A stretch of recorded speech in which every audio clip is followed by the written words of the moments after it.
उद्देश्य है? देखिए इस प्रेस कॉन्फ्रेंस पत्रकार वार्ता आप सभी को बुलाया उन्नाव में। उन्नाव में क्योंकि अभी राम कथा चल रही है और राम कथा करते हुए काफ़ी पत्रकार ये चाहते थे कि हम उनसे वार्तालाप करें, और ये जो सनातन बोर्ड का विषय जो चल रहा है पूरे देश में, आप लोगों के चैनलों के माध्यम से, आप लोगों के चैनलों ने हमारी बात को पूरे देश तक पहुंचाया है, विदेशों तक पहुंचाया है, और इससे काफ़ी सनातनी जागरूक हो रहे हैं। और वो सभी सनातनी ये चाहते हैं, और बड़े बड़े जिन लोगों से मेरी कभी वार्तालाप नहीं हुई उन लोगों ने भी कहा है कि महाराज वाकई सनातन बोर्ड बनना चाहिए। हमें नहीं पता था कि इतनी मुश्किलें हैं आज़ादी के बाद जो हम लोगों ने फेस किया है। सबसे ज़्यादा अगर किसी ने सहा है तो वो हिंदुओं ने सहा है, और ये बात हम सब प्रत्यक्षदर्शी हैं। हमारे अधिकार को ले लेकर दूसरों को दिया गया। हम ये नहीं कह रहे हैं हमारे देश में कोई भी रहे, ये देश सेकुलर कंट्री है, लेकिन जो देश सेकुलर कंट्री है उस देश में एक विशेष समुदाय के लिए सारे दरवाजे खोल दिए जाएं लूटने के, और दूसरे समुदाय को बंद कर दिया जाए कि तुम कुछ कहोगे ही नहीं, ये गलत है। अगर इस देश में आज़ादी के बाद सनातन वक्फ बोर्ड बनाया गया, उसी समय सनातन बोर्ड का निर्माण होना चाहिए था। मंदिर, देवालय, पूजा स्थल, तीर्थ, हमारी गुरुकुलम परंपराएं, गौ माता की दशा, आने वाले हमारे बच्चों के संस्कारों के विषय, आने वाली पीढ़ी की चिंता, अगर आज हम वर्तमान युग के सनातनी नहीं करेंगे तो जो हम लोगों का हाल अफगानिस्तान, पाकिस्तान, बांग्लादेश और कश्मीर में हुआ है, वही हाल हमारा भारत में भी होगा। आंखों पे पट्टी बांधने से ऐसा, अच्छा हम लोग ये सोचें कि मेरे घर में आग लगी नहीं है तो मैं क्यों जाऊं। आज मेरे घर में आग लगी है तो कल आपके भी घर में आग लगेगी, क्योंकि ये आग ऐसी है जो बुझेगी नहीं। क्योंकि कुछ लोगों का मानना तो ऐसा है कि जब तक सबको जला नहीं देंगे तब तक शांत बैठेंगे नहीं।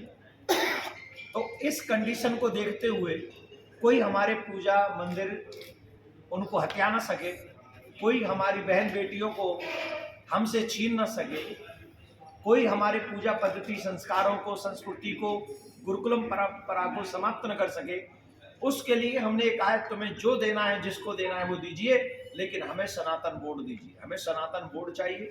इसी के चलते 16 तारीख को दिल्ली में सनातन धर्म संसद हो रही है, और बड़े बड़े धर्माचार्य, शंकराचार्य भगवान भी, महामंडलेश्वर, संत महात्मा, धर्माचार्य, कथाकार वहां बड़ी संख्या में उपस्थित हो रहे हैं। और आप सबके चैनलों के माध्यम से हम सभी सनातनियों से एक निवेदन करेंगे। मुझे मालूम है कि आप बिजी हैं, मुझे मालूम है आपकी दुकान पे आपको जाना है, मुझे मालूम है कि आपको अपने काम पे जाना है, मुझे मालूम है कि आप अपनी लाइफ में बहुत बिजी हैं, लेकिन मुझे एक चीज और मालूम है जो शायद आपको मालूम नहीं है, कि कल आपका बहुत अंधकारमय है अगर आज इकट्ठे नहीं हुए तो।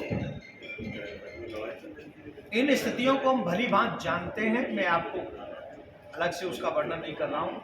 अभी कुछ लोगों के बयान आप लोगों ने सुने हैं कि अगर हमने अपने बच्चों को छूट दे दी तो ऐसा हो जाएगा, अगर हमने ये कर दिया तो ऐसा हो जाएगा, और एक बात कि अगर हम लोगों ने दिल्ली घेर ली तो तुम्हारी सांसें फूल जाएंगी।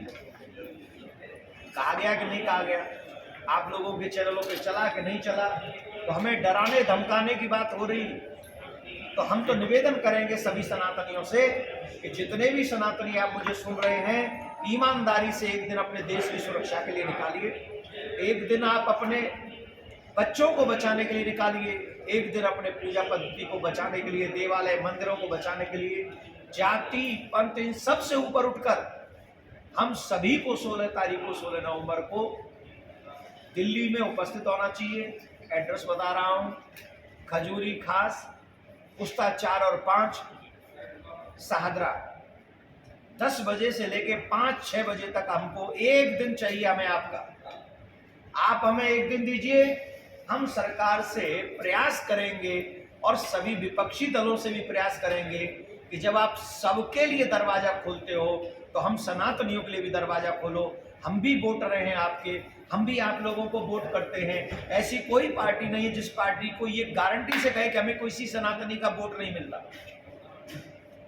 सबका वोट हम सनातनियों का वोट सभी पार्टियों को मिलता है। तो हमारी रक्षा करने कौन आएगा?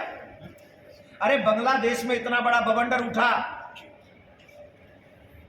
बांग्लादेश में हमारी बहन बेटियों की इज्जत लूटी गई, बांग्लादेश में इतना बड़ा इतना बुरा नर्सिंग दृश्य देखे गए, हम लोगों से देखे नहीं जा रहे थे। ऐसे भीषण दृश्य हम लोगों ने देखे। उस पे डोनाल्ड ट्रंप बोले, अमेरिका के राष्ट्रपति को बांग्लादेश में हिंदुओं पर अत्याचार दिखाई पड़ा, पर मेरे देश के नेताओं को बांग्लादेश में हिंदुओं का अत्याचार नहीं दिखा। क्यों नहीं बोल रहे भैया? क्या हम जब सब मर जाएंगे तब बोलोगे? क्या पिलाने गए? हमारा भी अधिकार है इस देश पे। इस देश पे पहला अधिकार किसी का है तो वो हिंदुओं का है और किसी का नहीं है। तो हम तो अपने अधिकार की लड़ाई लड़ रहे हैं। अरे एक नारा आया था ना, जिसकी जितनी संख्या भारी उसकी उतनी हिस्सेदारी। अरे बोलो ना पूरा, डर क्यों रहे हो? नहीं। उसकी उतनी हिस्सेदारी, राइट?